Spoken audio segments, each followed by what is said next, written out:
How you doing, everybody?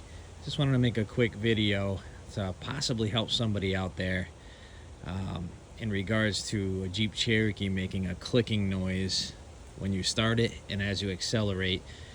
It took me the better part of a year to figure it out, and I'll share all that with you now. But this is my 2000 Jeep Cherokee XJ. I put a 6.5-inch rough country long arm full suspension kit. It's got a snorkel on it, obviously some lights. I put a new grill on it, new headlights. What else did I do to it? I got the Discover Cooper STT Pros. I really like these things. They're not loud. A lot of tread, obviously.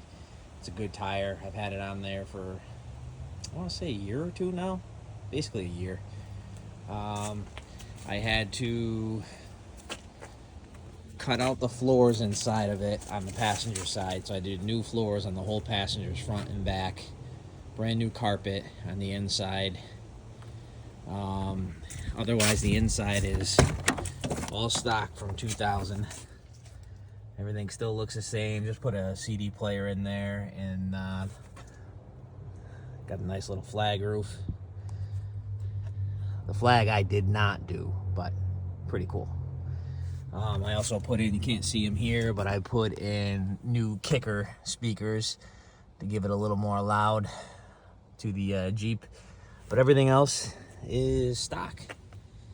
But I'm going to share with you what happened with the clicking noise that I had. I will post some live pictures of it so you can hear the sound I'm talking about.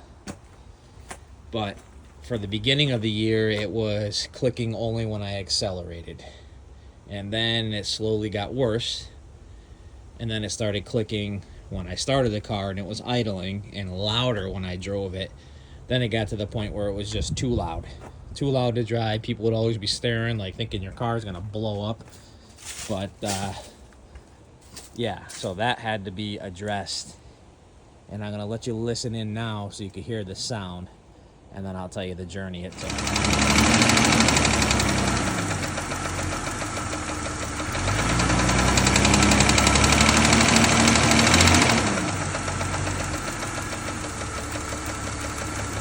Okay, now that you heard the sound, hopefully this video can help you. So like I said, I tried everything. I pulled the exhaust manifold off to see if there was any issues there. I pulled the valve cover off, looked at everything from the rocker arms to anything in there, make sure they're all tight, up to spec.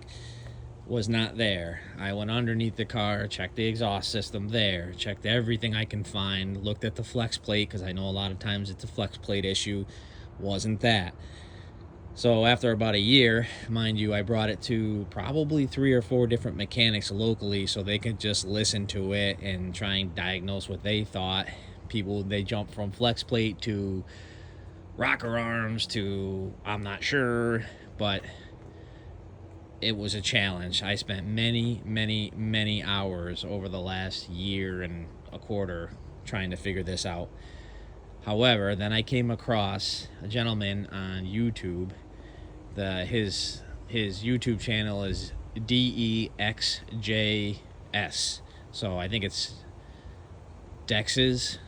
I'll post the link. Awesome dude. He works on Jeep Cherokees, Grand Cherokees, the older models.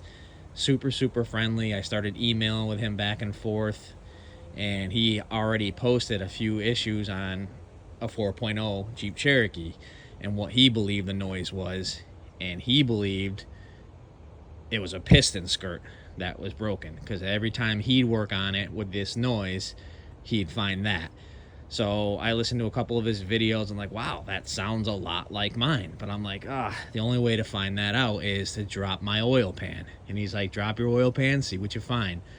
So I said, okay, what else do I got to lose? Drop the oil pan, and man, did I find something. And I'm gonna post a picture of what I found in the oil pan right now.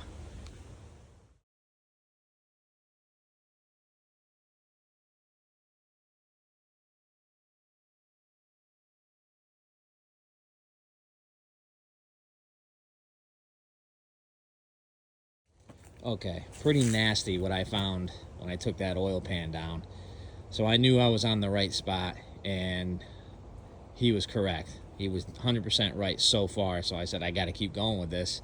What else could it be? So he sells on his, also has a web page, which I'll try and link that as well. He sells pistons there. It's the great stuff. They look awesome. I'm gonna post a picture of his pistons that I bought from him. Super good deal too. You'll see it online if you check it out. But I bought that, and I bought new rod bearings. It came with piston rings, which were new, and I bought all new gaskets for the exhaust manifold, the oil pan, in between the block. Everywhere I can put one, I put a new one on there, because to get to those pistons, anyone who's ever done it, you're taking the whole engine apart. And I got quotes from many places saying $3,000, $3,500, we can rebuild it.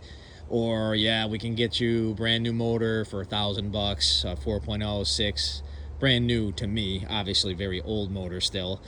But who knows how long that'll last, or if it's going to develop the same issue. I don't know. So $1,000 for a new old motor, and then probably another $2,000 for someone to put it in for me.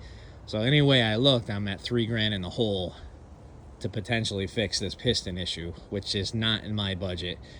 So I said, that's it. I'm going for it. And I'm going to post you some pictures of what I found when I got the engine taken apart. I'll show you the piston. I'll show you some of the pictures along the way of the journey. But it was 100% a piston skirt that blew on number 5 on my inline 6, and that was the noise that progressively got worse. So a big shout out to Dex's for helping me out, and again, his link's going to be in there. DEXJS, great dude, smart, helped me out with this. So check out some of these pictures, and hopefully this helps you, because once I made the piston change, she was smooth as a whistle again. Sounds like a nice smooth 4.0. Thanks for watching. Take care.